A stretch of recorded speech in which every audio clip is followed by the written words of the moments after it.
Hey everybody, this is Vince Miller. Thank you so much for joining me for another devotional. Today we're going to be in John chapter 7. I'm going to read verses 30 through 31. Great moment here.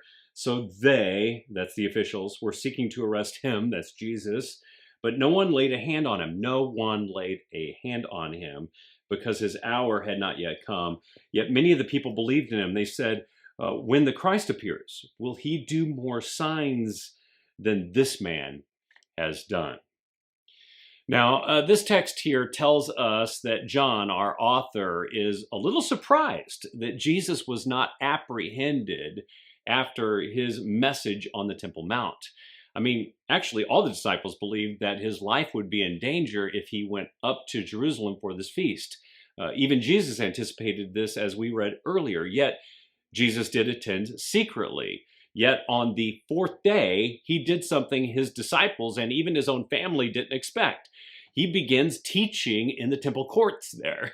And when he spoke, Jesus was unlike anyone they had ever heard. I mean, his message was bold. His wisdom challenged leading religious leaders of his day. His legal and oratory skills were beyond their comprehension, and his supernatural authority, of course, commanded natural elements like food and water and sickness. But now John adds one little perplexing detail here. No one laid a hand on him. I mean, if you think about it, that was a miracle in itself. And John sees, as he writes, the divine nature of that moment. By the command of God, Jesus could not be arrested. Instead, Jesus' preaching arrested them. They're apparently apprehended by the God of the universe who has them bound by his divine ordinance. And while they want a miracle, they don't see the miracle that just occurred because they only want miracles that serve them. They don't really want God.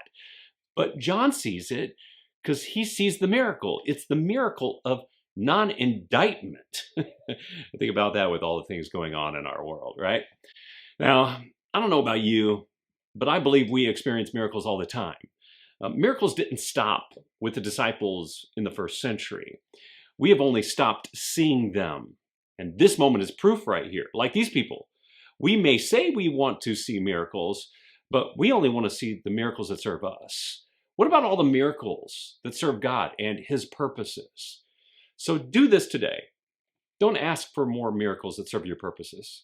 Instead, ask God to show you his purposes, and then maybe you'll see more of the miracles he does every single day.